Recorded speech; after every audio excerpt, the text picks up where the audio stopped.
Global માર્કેટ્સની update સાથે જોડાયા છે સહયોગી નીરજ કંસારા. Good morning Neeraj. વર્ષનું પહેલું સેશન છે આજે નાણાકીય વર્ષનું, પરંતુ કઈ રીતે સેટઅપ છે ગ્લોબલ હેન્ડઓવર શું મળી રહ્યું છે આપણને? જી ગુડ મોર્નિંગ ચાંદની. અને ખાસ કરીને આજના દિવસે આપણને થોડા નબળા સંકેતો સાથેની શરૂઆત થાય એવા અત્યારે તો સંકેતો મળી રહ્યા છે, કારણ કે જો શુક્રવારે અમેરિકાના બજારમાં આપણે એક મોટો ઘટાડો આવતો જોવા મળ્યો હતો, પરંતુ સોમવારે ત્યારબાદ આપણને એક રિકવરી ચોક્કસથી આવતી દેખાય છે અમેરિકાના બજારોમાં નીચલા સ્તરેથી.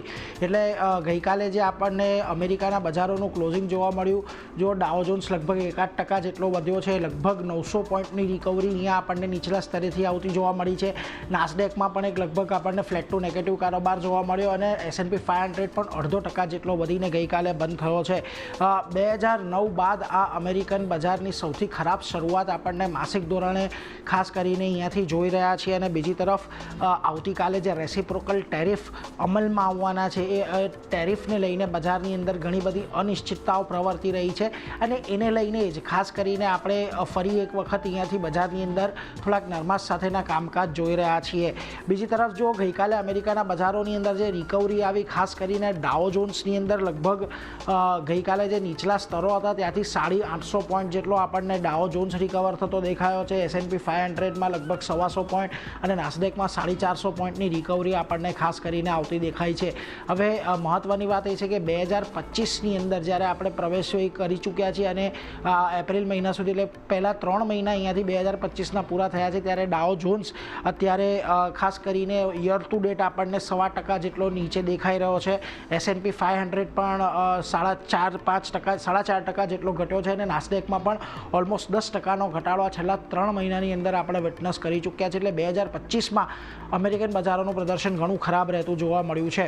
જોકે અહીંયાથી પણ હજી S&P 500ની અંદર ઘટાડો આવે એવા ઘણા બધા રિસર્ચ ફર્મ આપણને કહી રહ્યા છે. સૌથી પહેલાં યાર્ડિન રિસર્ચ જે છે એમણે લક્ષ્ય ઘટાડીને 6400નો હતો, જે ઘટાડીને 6000નો કર્યો છે. ગોલ્ડમેન સેક્સ કે જેમનો લક્ષ્ય અહીંયા 6200નો હતો, તે ઘટાડીને 5700નો કરી નાખ્યો છે.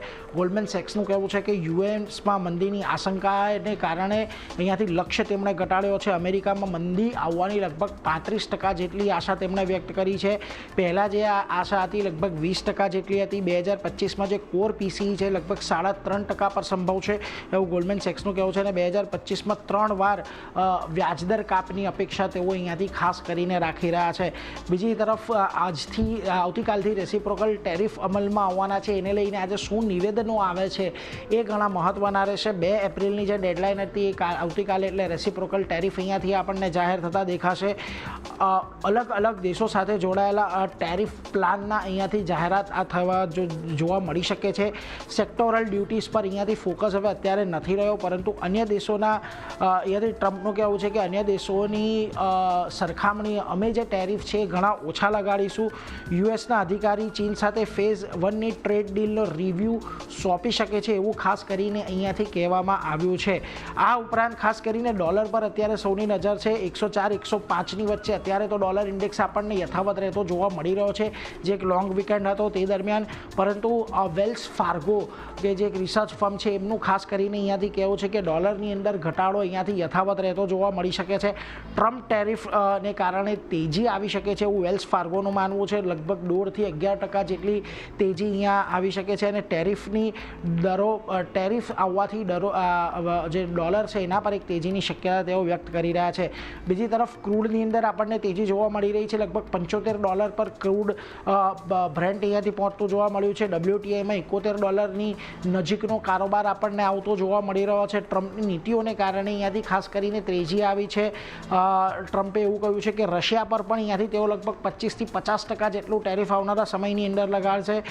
પુતિનને યુદ્ધ વિરામનો જો ના પાડે છે તો પછી અહીંયાથી ખાસ કરીને આપણને ટેરિફ લાગતા જોવા મળશે. અને ન્યુક્લિયર ડીલ પર ઈરાન નહીં માને તો પણ અહીંયાથી હુમલો કરી શકે છે એવું ખાસ કરીને ટ્રમ્પે અહીંયાથી ચીમકીઓ ઉચ્ચારી છે, જેને પગલે અહીંયા ખાસ કરીને ક્રૂડમાં પણ એક તેજી આવતી જોવા મળી છે. બીજી તરફ કોમેક્સ પર રેકોર્ડ ઊંચાઈ પર પહોંચ્યું છે. ગોલ્ડ 3170ને પાર આપણને ખાસ કરીને સોનાની અંદર કારોબાર જોવા મળી રહ્યો છે.